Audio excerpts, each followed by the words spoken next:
Halo Sobat Reska, kembali lagi di Repost Reska Podcast.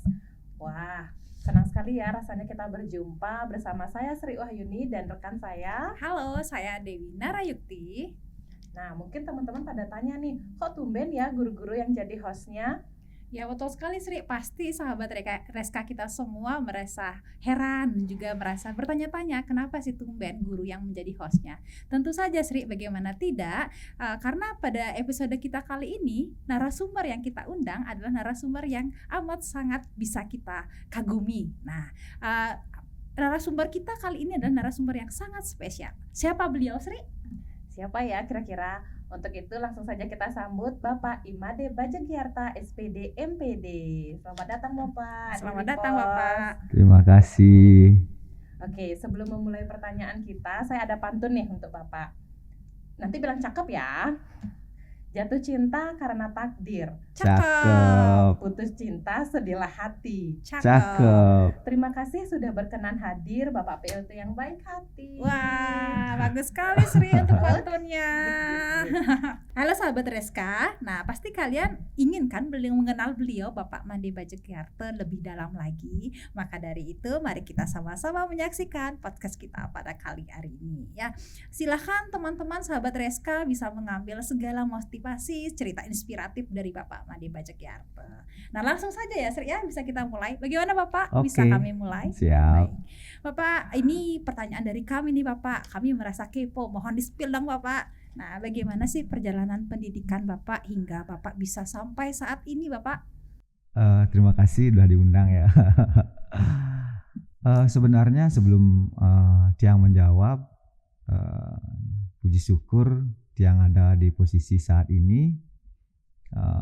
Emang sih perjalanan lika-liku kehidupan Tiang dari SD, SMP dan seterusnya boleh dikatakan sangat berliku-liku gitu.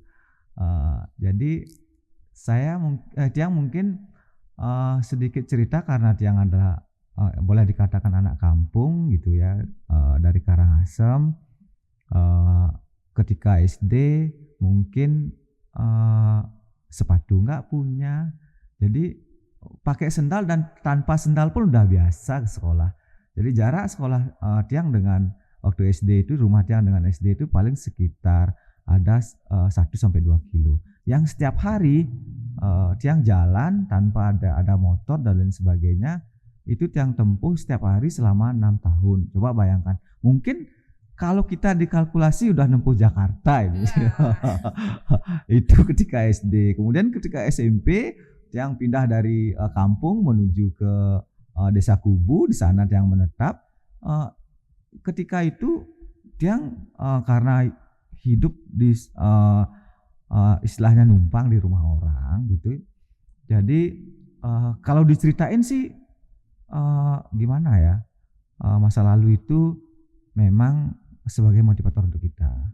Jadi ketika itu Tiang itu waktu SMP itu biasa dikasih istilahnya bahasa Balinya itu ngubuh sampi, dikasih sapi, kambing itu udah biasa, mencari rumput kemudian dan lain sebagainya. Sehingga dari sanalah Tiang merasa oh beginilah bekerja keras dan lain sebagainya. Karena tidak seperti zaman sekarang semua serba ada. Tapi kita sebagai orang tua sekarang berpikir bahwa bagaimana Tiang itu menciptakan supaya anak itu tidak merasakan betapa susahnya jadi siswa zaman dulu ketika Tiang SMP seperti ini ke. Kemudian lanjut mungkin ke SMA masih tetap di Kubu, di SMA 1 Kubu, balik lagi ke kampung di Gianyar Barat, pakai motor pada saat itu udah bisa melanjutkan ke SMA, yang mana ketika itu memang jarak sekolah dengan rumah itu sekitar 10 kilo ada itu, sekitar 10 kilo. Jadi pakai motor setiap hari juga. Tiang berpikir bahwa kesuksesan itu tidak datang sendiri, itu harus penuh dengan sebuah perjuangan bagaimana kita menciptakan sesuatu itu dari diri kita sendiri. Kemudian ikut organisasi OSIS dan lain sebagainya. Memang Tiang dari SMP, SMA ikut organisasi OSIS, kemudian menuju ke mahasiswa. Kalau nggak salah ketika tahun 99 yang tamat SMA itu milu PMJK, jalur nilai raport di Undiksa. Waktu itu IKIP Pegri namanya, IKIP Negeri Singaraja. Lulusnya PMDK matematika gitu, tanpa tes waktu zaman itu. Sebenarnya yang tidak ada cita-cita jadi guru, yang cita-cita yang sebenarnya jadi polisi, tapi karena dia mengalami gangguan kesehatan di mata, buta warna sebagian, bukan total loh, dia bisa lihat loh warna-warna. Ya, karena sebagian itu yang menyebabkan dia jadi tidak keterima di kepolisian seperti ini. Itu singkat biografi dari perjalanan dari SD, SMP, SMA, kemudian di mahasiswa. Yang di mahasiswa sudah tentu pikirannya sudah lebih dewasa, jadi di sana yang banyak bergaul dengan teman-teman yang dari kota, kan namanya anak kampung, jadi sudah semakin terbuka pikirannya. Juga pada saat Undiksa itu yang juga aktivis kampus, ikut di HMJ, kemudian di Senat, di Kesatuan Hindu Indonesia dan lain sebagainya. Itu selalu yang berkolaborasi dengan teman-teman seperti ini. Itu perjalanan singkat terkait dengan pendidikan yang tempuh. Wah, keren ya Sri, Ya, inspiratif sekali. Luar biasa ya Bapak, dari Karangasem kemudian menentukan untuk kuliah di Singaraja. Iya. Ya, boleh tahu nggak sih Pak alasannya kenapa akhirnya memilih matematika? Sebenarnya kalau boleh dibilang dari SD itu ya, Tiang itu doyannya matematika, sehingga dibilang dari teman-teman ini rajanya matematika. Memang dari guru-guru SD, SMP, SMA matematika emang jago. Sehingga mau tidak mau ya, daripada tidak kuliah gitu, karena memang sih cita-citanya memang sama sekali tidak ingin jadi guru. Polisi cita-cita yang utama, itu udah gugur belum apa-apa ya, mau tidak mau harus ke matematika. Di samping itu nggak perlu tes PMDK lagi, sudah melekat nilai raport, majulah di matematika.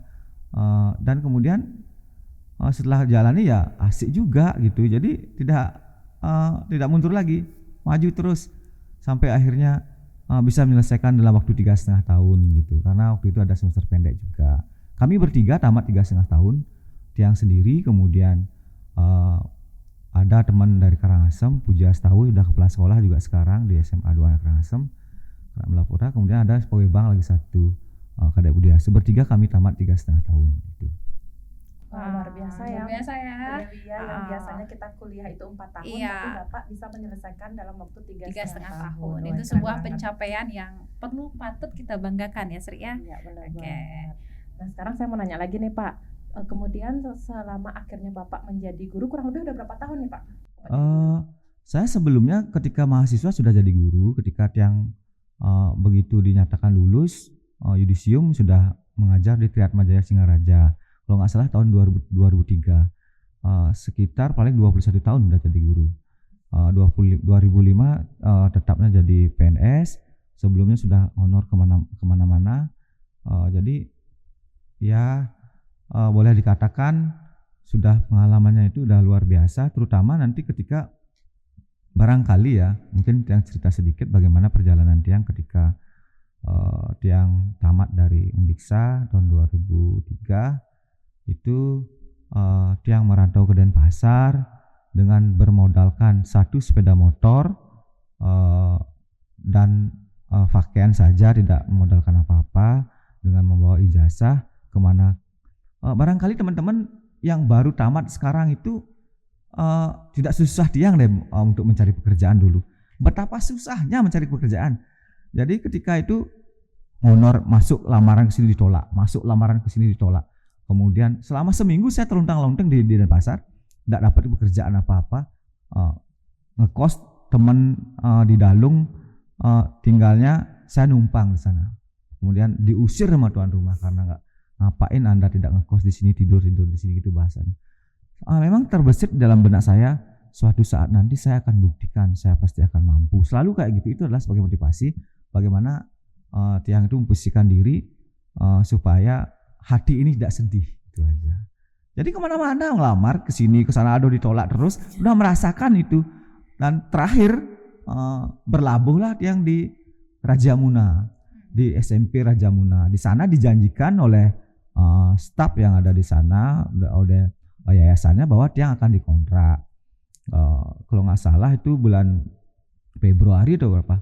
Tetapi setelah 3 bulan Tiang bekerja, ya malah tidak jadi dikontrak, malah orang dekat sekitaran situ yang dikontrak. Nangislah saya dalam hati, kok begini nasib saya gitu. Waktu itu masih bujang, jadi kalau bujang tuh kan aman-aman aja, tidak ada tanggungan apapun gitu. Berlabuhlah saya di Saraswati 5 Denpasar, SD Saraswati 5, dari sanalah mulai Tiang membangun karir. Bagaimana caranya saya pinginnya jadi orang sukses. Itu selalu berpikir seperti saya ingin buktikan bahwa saya ingin jadi orang sukses. Di sana kolega-kolega teman-teman yang mana di awalnya itu Tiang selalu berpikir bagaimana sih saya bisa mengikuti jejaknya dia. Jadi kita tidak salah kita memandang ke atas untuk sebagai bahan motivator kita. Dia bisa seperti itu, kenapa saya tidak? Dan tidak juga jangan sampai terlupakan bahwa kita harus tetap memandang ke bawah. Jadi tidak harus selalu memandang ke atas, biar seimbang lah. Itu. Nah, seperti itu. Berarti kurang lebih udah 21 tahun ya Pak? Betul ya. Nah kira-kira selama 21 tahun itu Pak, pengalaman apa sih yang paling berkesan selama Bapak menjadi guru? Jadi di dalam beberapa generasi ya sekarang jadi seorang guru, mungkin yang jadi guru di zaman dahulu itu ketika tahun awal-awal itu sangat asik sebenarnya. Karena tidak ada istilah guru itu berkata kepada anak-anaknya itu tidak diikuti, karena itu sudah tentu kan hal-hal yang positif yang kita arahkan, sangat gampang. Tetapi saat ini ya yang paling gini kan ya paling terpengaruh sekarang kan teknologi yang sekarang ini. Jadi kita tidak bisa pungkiri itu perkembangan teknologi yang sangat pesat. Jadi barangkali teman-teman yang jadi guru di zaman sekarang ini jauh lebih hebat, lebih mahir dari ketika di zaman saya yang dulu. Kan ketika tahun 2000 berapa ya, 2000-an lah, kemudian 2001 baru ada HP itu. Sebelumnya kita kan tidak mengenal HP. Jadi untuk misalkan di mahasiswa ketika itu, nah anggaplah kita ngefans pada seorang cewek, misalkan seorang yang kita kagumi, kita tidak punya HP, gimana? Kan harus cari gitu, harus cari dia, gimana caranya itu agak susah. Tapi sekarang, boy anak-anak sekarang emang sudah luar biasa. Media sosial semua ada, FB, Instagram lah ada semua, dapat aja nomor WA dan lain sebagainya, udah bisa komunikasi secara baik kan gitu. Iya, sudah canggih Bapak Canggih sekarang. Iya, baik Bapak, tadi bagus sekali cerita inspiratifnya ya. Kami mengambil banyak sekali sisi positif dari cerita Bapak. Nah tadi Bapak mengatakan bahwa kesuksesan itu harus dijemput. Nah saya setuju sekali ya Sri ya, kita harus menjemput kesuksesan itu. Nah Bapak, boleh tidak kami tahu? Nah tolong di-spill sedikit Bapak. Nah pernah tidak Bapak merasa pernah di posisi terendah dalam hidup ini Bapak? Kalau dibilang saya Tiang tidak mau menyatakan terendah. Jadi stuck dalam artian jatuh bangun kembali. Itu mungkin ketika Tiang ketika tamat dari S1 ngelamar pekerjaan PNS di Karangasem tidak lulus. Sementara teman-teman yang lain semua lulus, hanya Tiang satu-satunya nggak lulus. Teman tamat satu angkatan semua lulus, Tiang nggak lulus. Kemudian ketika itu Tiang pernah berpikir, oh ini adalah merasa sedih sih, ya pasti. Kenapa teman-teman Tiang berpikir kenapa teman-teman bisa lulus, Tiang enggak? Otomatis kan ada sebuah kata bahwa apa sih kurangnya saya, padahal belajar sama-sama dan lain sebagainya. Kita sama-sama memiliki kemampuan lah, anggap gitu. Kemudian yang kedua, Tiang ngelamar di Badung. Karena waktu zaman itu kan slot-slotnya per kabupaten, kemana-mana kan gitu. Ngelamar pun di Badung ketika tahun 2004 nggak lulus juga. Nah lagi saya agak frustasi gitu. Gimana, apakah ambil pekerjaan lain atau gimana? Terus pekerjaan lain apa yang bisa saya lakukan gitu. Akhirnya berlabuhlah Tiang di Denpasar seperti yang Tiang sampaikan tadi. Tahun 2003 emang Tiang Denpasar, tapi ngelamar balik ke Karangasem. Kemudian 2004 ngelamar di Bandung, 2005 lah Tiang ngelamar di Denpasar, ada bukaan di Denpasar lah Tiang lulus. Mungkin Tuhan memang memiliki rencana yang terbaik buat Tiang. Jadi di Denpasar lulus, pertama kali ditempatkan di SMK Negeri 5 Denpasar. Kalau Tiang ceritakan dari A sampai Z itu sampai 1 hari penuh nanti ceritanya. Karena hal-hal yang menarik banyak sekali memang yang perlu kita dasar itu Tiang berpikir bahwa kesuksesan seseorang itu adalah bercermin dari kegagalan yang kita dapat. Itu yang menurut Tiang lakoni, dan satu kata kunci buat Tiang itu adalah kita harus sadar diri dan sadar kapasitas terkait dengan kehidupan kita sekarang ini. Gitu aja. Kalau sudah sadar diri, sadar kapasitas, saya yakin apapun itu kita tetap rendah hati, kemudian tetap baik kepada siapapun gitu. Oke, baik Bapak. Berarti bisa dikatakan yang tadi itu adalah mutu atau prinsip hidupnya ya Bapak. Betul, ya. Keren sih. Ya, keren ya Sri ya.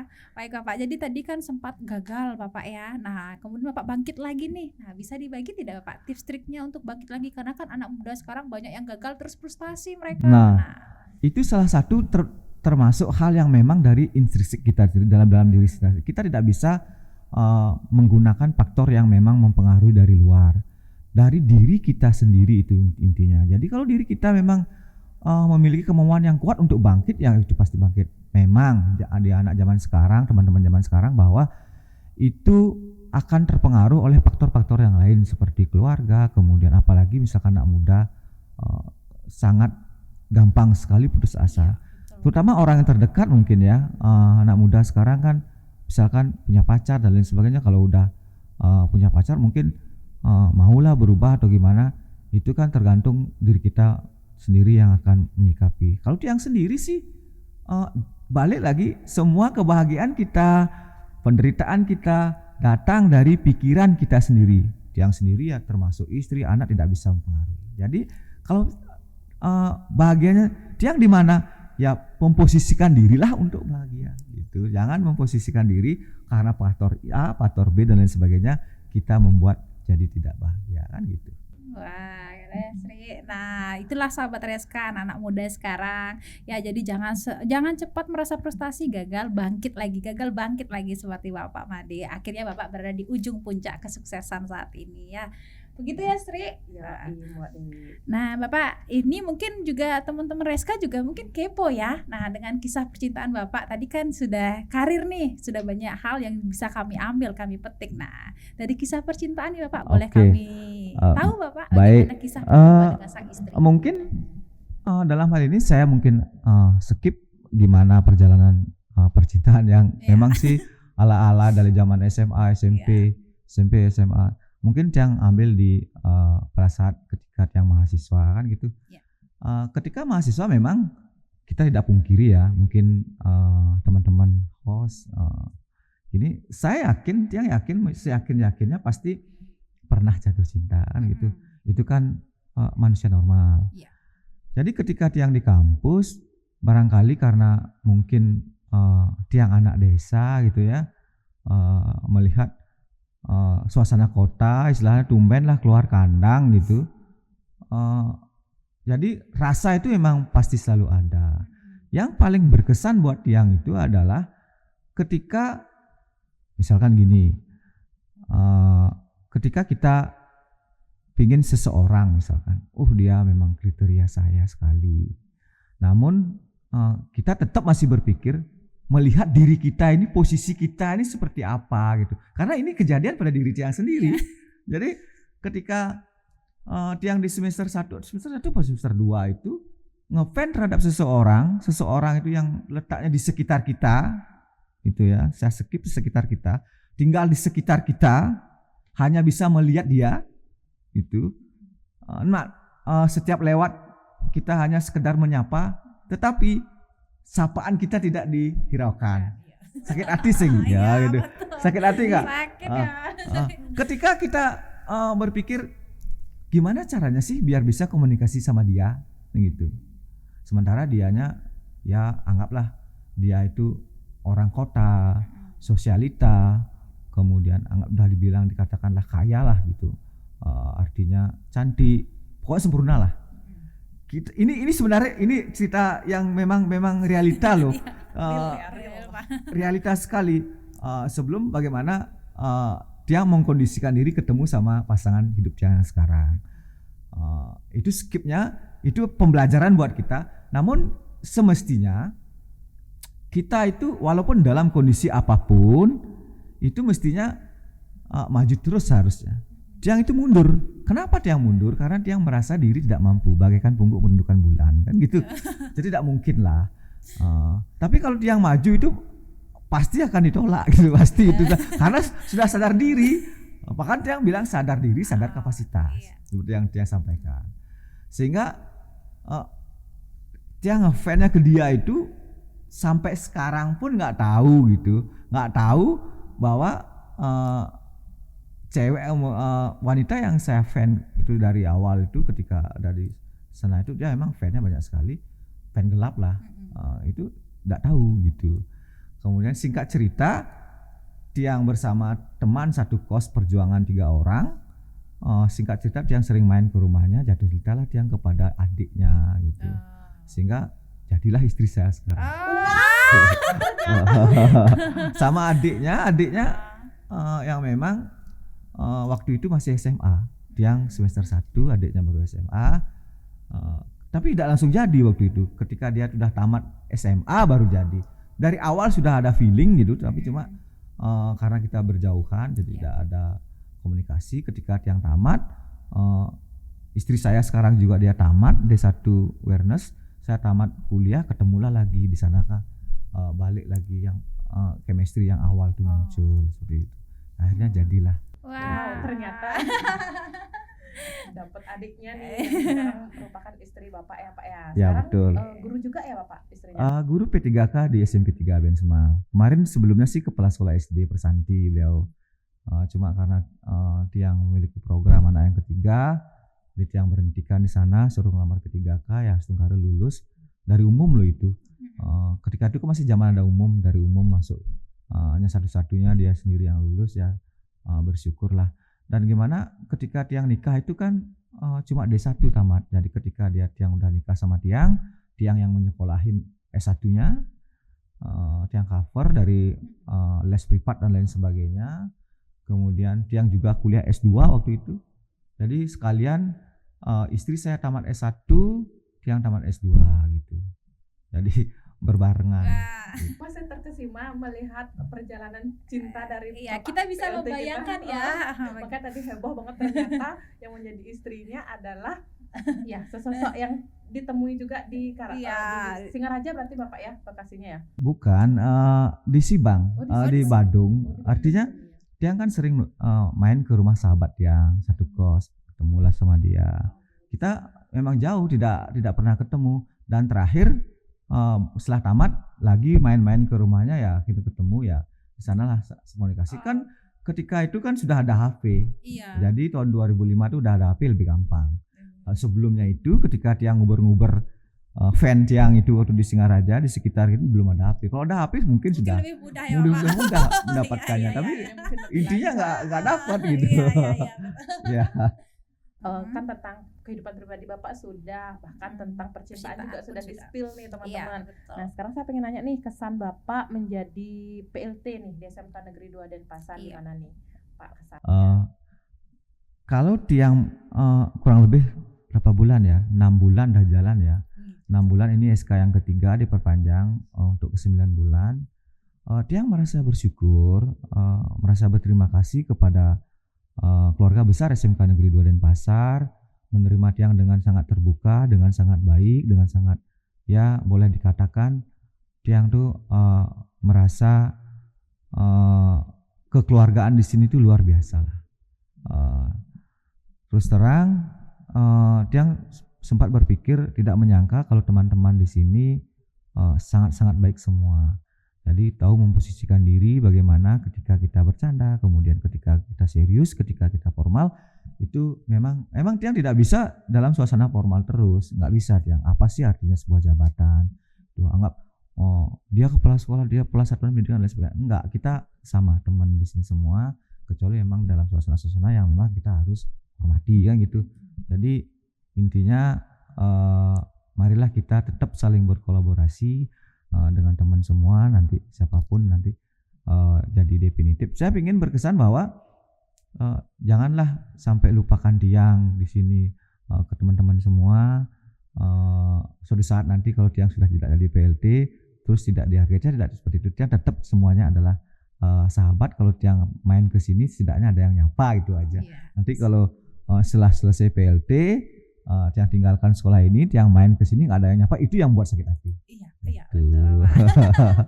Wah, sepertinya kita yang akan menangis ya kalau Bapak meninggalkan kami ya. Bagaimana Sri? Oke, saya nih baru punya ide nih Pak terkait pertanyaan ini. Semoga Bapak berkenan untuk menjawabnya ya Pak ya. Jika nih diberikan kesempatan Iya. kepada Bapak untuk menjadi kepala sekolah definitif di SMK Negeri 2 Denpasar, kira-kira Bapak bersedia tidak menerima kesempatan itu? Kalau tiang sendiri dimanapun tiang ditugaskan oleh atasan, tiang selalu siap. Apalagi di SMK 2. Wow. Gitu. Apalagi di SMK 2. Karena bagaimanapun juga karakter teman-teman semua sudah tahu, bagaimana di sisi mana kelemahannya, di sisi kelebihannya. Di sana sudah itu akan lebih bagus dan lebih cepat untuk memajukan sekolah. Namun tidak dipungkiri bahwa kalau SMK 7 memang sekolah baru dari nol, itu memang semuanya serba terbatas. Dalam artian SDM masih terbatas, kemudian keuangan masih terbatas. Tapi kita secara kolaborasi bersama-sama pasti akan mampu untuk maju. Sehingga kalau tiang di SMK 7 selalu memberikan motivasi kepada teman-teman, jangan sampai teman-teman putus asa dan lain sebagainya. Tetapi kalau memang di sini itu adalah sesuatu yang luar biasa. Tiang dimanapun siap sebenarnya. Satu Jadi kebanggaan ya dimanapun Sri ya. untuk kita ya. Benar banget, Betul Bu sekali. Oke, tidak terasa saya sudah habis nih list pertanyaannya. Iya, kepada Ibu begitu Dewi. pula dengan saya. Jadi kekepoan saya selama ini tentang perjalanan karir Bapak, bagaimana sih Bapak hingga bisa di posisi ini sudah terjawab ya Sri Iya, ya. akhirnya terjawab. Iya, ya. terjawab. Jadi semua sahabat Reska bisa diambil segala motivasi dari Bapaknya, cerita inspiratif ini untuk kita semua ya Sri ya. Baik Bapak, mungkin ada yang ingin Bapak sampaikan kesan pesan untuk teman-teman sahabat Reska kita. Pada dasarnya begini, kita sebagai insan manusia selalu tetap bersyukur apapun kondisi kita, apapun keadaan kita, dan tidak terlepas dari kita tetap menjaga keseimbangan antara tidak lupa melihat kita ke bawah, di bawah seperti apa, teman-teman yang di bawah, kemudian di atas untuk motivasi, sehingga ke depan kita bisa memberikan yang terbaik untuk anak-anak kita, untuk pendidikan generasi masa depan, dan jangan lupa selalu bekerja keras dan semangat. Kalau jatuh lagi harus bangkit, jangan sampai ditinggalkan jatuh ya diam sendiri berusaha, itu yang tidak kita inginkan. Mari kita maju bersama untuk generasi kita. Nah, Tepuk tangan dulu ya tepuk dong tangan untuk pesan dong. dan Iya. pesan dari bapaknya. Jadi jatuh bangkit lagi ya Bapak, jatuh jangan terus jatuh, jangan apalagi sampai jatuh frustasi ya Sri ya. Nah, baik sahabat Reska, tidak terasa ya kita sudah di penghujung waktu. Jadi segala cerita inspiratif dari Bapak Made Bajegiarte selaku pimpinan kita di Reska semoga bisa menginspirasi kalian semua. Ya Sri ya, sudah Iya, tidak terasa ya, sudah kita sudah di penghujung waktu. Saking serunya nih kita Iya, ya. benar banget. Boleh dong Pak, sebelum kita tutup sesi ini coba diberikan pantun menutup. Ada nggak nih Pak Oke, pantunnya? Kami akan cakep nih Bapak. Oke. Ini rasanya saya sudah buat rasanya nih. Tiang akan persembahkan sebuah pantun. Sepatu cantik, kulit rusa. Cakep. Beli sepasang untuk tetangga. Cakep. Kalau berjuang jangan putus asa. Kalau jatuh bangkit sekuat tenaga. Wah, Asik. asik. Nah, Tepuk tangan itu dong, Sobat Sri. Reska, pantunnya Keren ya. keren banget. Jadi pantun itu ditujukan untuk semua Sobat Reska ya, nggak hanya kami di guru tapi juga kepada Iya. anak-anak tercinta Semua. ya. Harus bangkit lagi tuh anak-anak. Betul sekali. Oke deh, karena sudah diberikan pantun oleh bapaknya dan tidak terasa kita sudah di penghujung acara. Sampai ketemu lagi ya Sobat Reska di segmen-segmen repost selanjutnya. Oke, Bye-bye. Bye. Oke. Bye.